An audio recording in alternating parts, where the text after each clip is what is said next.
আজকের গুরুত্বপূর্ণ আঞ্চলিক সংবাদে সবাইকে জানাই স্বাগতম। আজ 30 মার্চ রবিবার। আজকের সন্ধ্যার বিশেষ বিশেষ খবর হলো সিদ্ধেশ্বর শিব মন্দিরের ফুটব্রিজের কাজ শীঘ্রই শুরু হবে, কমলাক্ষকে আশ্বাস মুখ্যমন্ত্রী হিমন্তের। 4 এপ্রিল শ্রীভূমিতে দুর্যোগ ব্যবস্থাপনার মক ড্রিল, গুজব না চড়ানোর আহ্বান। শিবস্থান কুয়ারিতে অবৈধভাবে পাথর পাচার, বাজেয়াপ্ত 6টি টিপার। হাইলাকান্দি জেলা কংগ্রেস কমিটি থেকে 3 নেতাকে 6 বছরের জন্য বহিষ্কার। বর্ষ শেষে বিদ্যুৎ মাশুলের ছাড় আরও 1 টাকা, ঘোষণা মুখ্যমন্ত্রী হিমন্তের।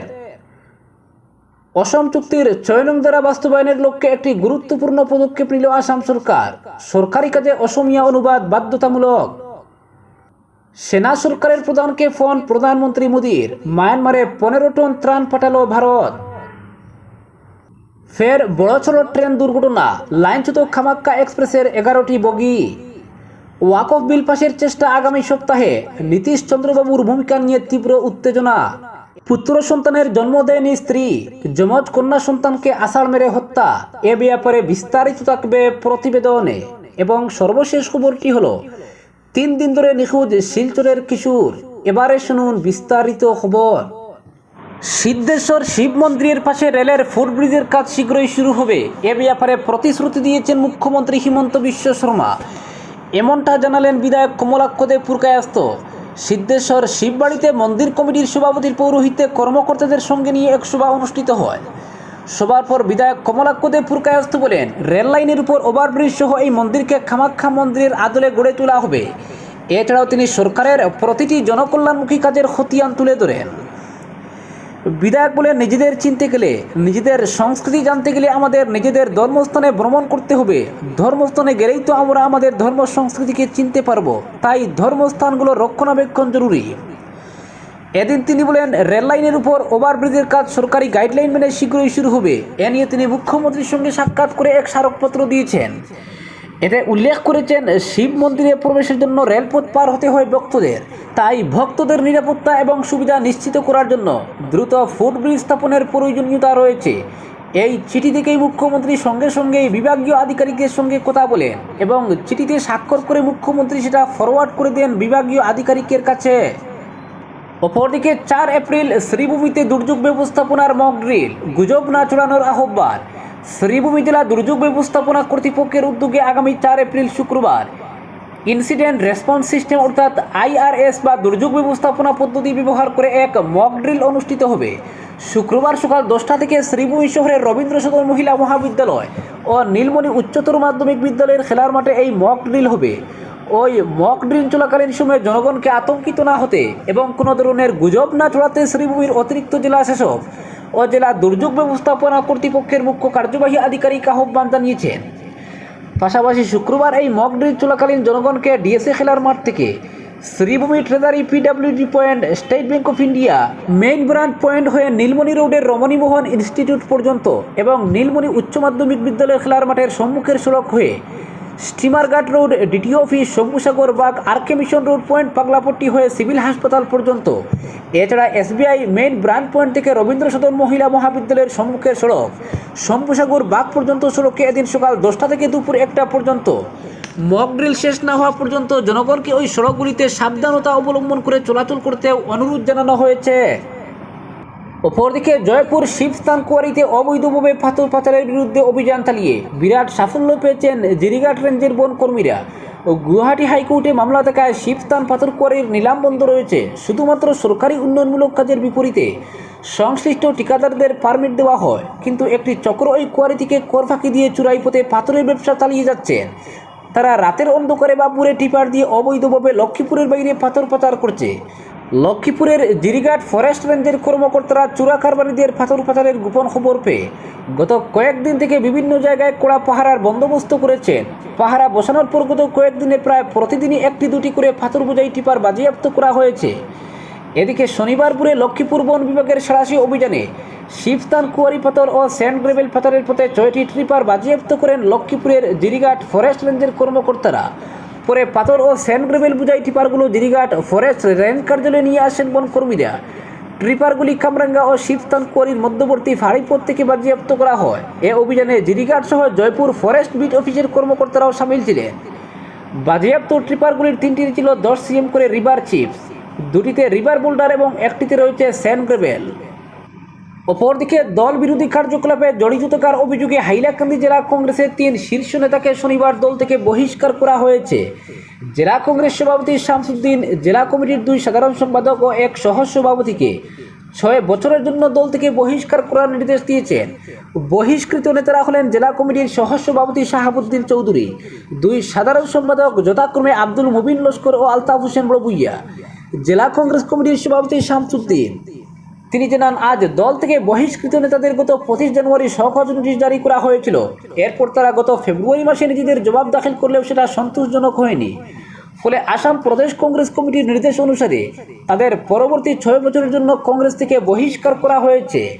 এই বহিষ্কারকে হাইলাকান্দি জেলা কংগ্রেসের একটি গুরুত্বপূর্ণ রাজনৈতিক পদক্ষেপ হিসেবে দেখা হচ্ছে। রাজনৈতিক মহলে জল্পনা চলছে বহিষ্কৃত নেতারা ভবিষ্যতে কোনো দলে যোগ দেবেন বা কংগ্রেসের বিরুদ্ধে অবস্থান নেবেন কিনা তা এখন দেখার বিষয়। অপরদিকে আগামী 1 এপ্রিল থেকে প্রতি ইউনিট বিদ্যুতের দাম 1 টাকা কমছে। এছাড়া বছরের শেষে রাজ্য সরকার প্রতি ইউনিটে আরও 1 টাকা ছাড় দেবে। রাভা হাসঙ্গের স্বায়ত্তশাসিত পরিষদের নির্বাচনী প্রচারে দুধনইয়ে এক জনসভায় এই ঘোষণা দিয়েছেন মুখ্যমন্ত্রী হিমন্ত। নির্বাচনী ওই সমাবেশে মুখ্যমন্ত্রী সরকারের প্রতিশ্রুতির কথা তুলে ধরতে গিয়ে বলেছেন, 1 এপ্রিল থেকে প্রতি ইউনিট বিদ্যুতের দাম 1 টাকা কমবে। এছাড়া সর্বশেষে সরকার প্রতি ইউনিটে আরও 1 টাকা ছাড় দেবে। এর ফলে রাজ্যের লক্ষ লক্ষ গ্রাহক উপকৃত হবেন। সরকারের এই সিদ্ধান্তে গৃহস্থলী ও বাণিজ্যিক বিদ্যুৎ ব্যবহারকারীদের স্বস্তি দেবে বলে আশা করা হচ্ছে। এই পদক্ষেপ রাজ্যের অর্থনৈতিক প্রবৃদ্ধি এবং অবকাঠামোগত উন্নয়ন ত্বরান্বিত করবে। একই সঙ্গে আমজনতাও উপকৃত হবেন। অপরদিকে সরকারি কাজে অসমীয়া অনুবাদ বাধ্যতামূলক। অসম চুক্তির 6 নং ধারা বাস্তবায়নের লক্ষ্যে একটি গুরুত্বপূর্ণ পদক্ষেপ নিল আসাম সরকার। এখন থেকে স্থানান্তর ও পোস্টিং অর্ডার, স্কিম নির্দেশিকা, অফিস স্মারকলিপি, বিধি, প্রবিধান এবং বিজ্ঞপ্তি সহ সমস্ত সরকারি আদেশ দ্বিভাষিক আকারে জারি করা হবে। 14 এপ্রিল 2025 থেকে অসমীয়া অনুবাদ বাধ্যতামূলক করা হবে রাজ্যে। অসম রাজ্য বাজেট 2025-26 অষ্টাদশ মুকুতার উন্নয়নমালা শীর্ষক এই উদ্যোগের লক্ষ্য সরকারি যোগাযোগে অসমীয়া ভাষাকে ধরে রাখা। তবে মুখ্যমন্ত্রী হিমন্ত বিশ্ব শর্মা সতর্ক করেছেন যে মেশিন জেনারেটেড অনুবাদগুলি যেমন ভারত সরকারের একটি উদ্যোগী বাহিনী দ্বারা সরবরাহ করা সর্বদা মূল পাঠ্যের সঠিক অর্থ এবং চেতনা ধারণ করতে পারে না। নির্ভুল এবং ধারাবাহিকতা নিশ্চিত করতে সরকারি যোগাযোগ চূড়ান্ত করার আগে অসমীয়া অনুবাদগুলি কঠোরভাবে পরীক্ষা করার জন্য ইস্যুকারী কর্তৃপক্ষকে নির্দেশ দেওয়া হয়েছে। অপরদিকে ভূমিকম্পে বিধ্বস্ত মায়ানমারের পাশে ভারত। সে দেশের সেনা সরকারের প্রধানকে ফোন করে সাহায্যের আশ্বাস দিলেন প্রধানমন্ত্রী নরেন্দ্র মোদী। পড়োশি দেশ মায়ানমারের পাশে দাঁড়াতে ইতিমধ্যেই অপারেশন ব্রহ্ম চালু করেছে ভারত। 15 টন ত্রাণ সামগ্রী নিয়ে মায়ানমারে পৌঁছেছে ভারতীয় বায়ুসেনার C-130 বিমান।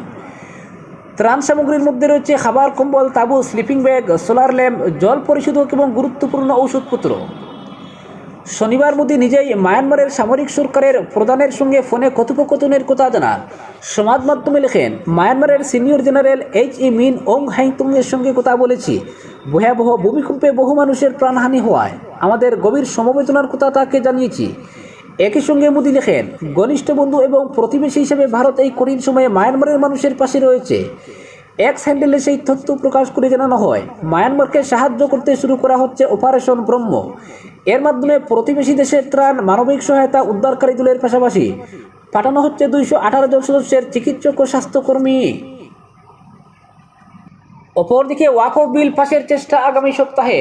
নীতিশ চন্দ্রবাবুর ভূমিকা নিয়ে উত্তেজনা। কেন্দ্রের মোদী সরকার ওয়াকফ বিলকে আইনে রূপান্তরের জন্য দৃঢ় প্রতিজ্ঞ। বিরোধীদের তীব্র প্রতিবাদ আর অল ইন্ডিয়া মুসলিম পার্সোনাল ল বোর্ড সহ বিভিন্ন মুসলিম সংগঠনের বিক্ষোভ সত্ত্বেও সরকার পিছু হটছে না। তবে এই বিলের ভবিষ্যৎ এখন নির্ভর করছে সরকারের 2 প্রধান মিত্র বিহারের মুখ্যমন্ত্রী নীতিশ কুমার ও অন্ধ্রপ্রদেশের মুখ্যমন্ত্রী চন্দ্রবাবু নাইডুর হাতে। আগামী সপ্তাহে ঈদের পর সংসদের অধিবেশন শুরু হলে মঙ্গলবার বা বুধবার এই বিল পেশ করে পাশ করানোর পরিকল্পনা রয়েছে বলে সূত্রের খবর। কিন্তু সরকারের তরফে এখনও কোনো আনুষ্ঠানিক ঘোষণা আসেনি। এদিকে প্রধানমন্ত্রী নরেন্দ্র মোদী থাইল্যান্ডে বিমস্টেক বৈঠকে যোগ দিতে যাচ্ছেন। তার অনুপস্থিতিতে এক গুরুত্বপূর্ণ বিল পাশের চেষ্টা হবে কিনা তা নিয়েও জল্পনা তুঙ্গে। লোকসভায় 240 আসন নিয়ে ক্ষমতায় থাকা বিজেপির সরকার টিকে আছে। নীতিশ কুমারের জেডিইউ এবং চন্দ্রবাবু নাইডুর টিডিপির সমর্থনের উপর দুই দলের মিলিত আসন 28।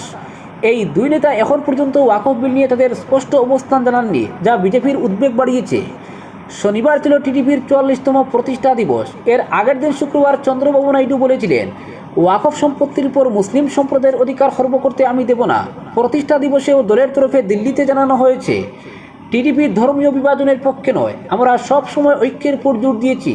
কিন্তু সংসদে বিল আসলে তারা কী করবেন, এই প্রশ্নের সরাসরি উত্তর এড়িয়ে গেছে দল। অন্যদিকে নীতিশ কুমারের আচরণ আরও রহস্যজনক। শনিবার কেন্দ্রীয় গৃহমন্ত্রী অমিত শাহ দুদিনের সফরে বিহারে পৌঁছেছেন। তিনি এনডিএ জোটের বৈঠকে যোগ দেবেন এবং গোপালগঞ্জে একটি বিশেষ কর্মসূচিতে অংশ নেবেন। এদিনে তিনি নীতিশ কুমারের সঙ্গে বৈঠক করবেন। কিন্তু এর আগে সকালে নীতিশ একটি অনুষ্ঠানে উর্দু অনুবাদকের নিয়োগপত্র বিতরণ করেন। ওয়াকফ বিল নিয়ে নীতিশ ও চন্দ্রবাবুর এই দ্বিধাগ্রস্ত অবস্থান মোদী সরকারের জন্য চিন্তার কারণ হয়ে দাঁড়িয়েছে। 240 আসনে বিজেপির জন্য এই দুই মিত্রের সমর্থন ছাড়া সংসদে বিল পাস করা কঠিন। সরকারি সূত্রে জানা গেছে, আগামী সপ্তাহে বিল পেশের পরিকল্পনা থাকলেও মোদির থাইল্যান্ড সফর এই প্রক্রিয়ায় জটিলতা তৈরি করতে পারে। এক বিজেপি নেতা নাম প্রকাশ না করার শর্তে বলেন, নীতিশ আর চন্দ্রবাবু যদি বিরোধিতা করেন তাহলে বিল আটকে যেতে পারে। তাদের মন জয় করতে আমাদের কৌশল বদলাতে হতে পারে। বিরোধীরা এই সুযোগ কাজে লাগাতে চাইছে। এআইএমআইএম নেতা আসাদুদ্দিন ওয়াইসি ইতিমধ্যে নীতিশ ও চন্দ্রবাবুকে সতর্ক করে বলেছেন, যদি এই বিল পাশ হয় মুসলিম সম্প্রদায় আপনাদের ভুলবে না। এটা ওয়াকফ সম্পত্তি হাতে নেওয়ার ষড়যন্ত্র। তৃণমূল কংগ্রেসের এক নেতা বলেন, বিজেপি চাপে আছে, মিত্রদের সমর্থন ছাড়া তাদের পক্ষে এগোনো কঠিন। আমরা সংসদে এই বিলের বিরোধিতায় একজোট হব। আগামী সপ্তাহে সংসদে ওয়াকফ বিল পেশ হলে এটি জাতীয় রাজনীতির কেন্দ্রবিন্দু হয়ে উঠবে।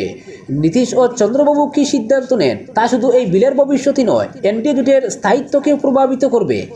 এদিকে মুসলিম সংগঠনগুলো বিক্ষোভ আরও তীব্র করার পরিকল্পনা করছে। সব মিলিয়ে ওয়াকফ বিল নিয়ে রাজনৈতিক মঞ্চে উত্তেজনা এখন চরমে।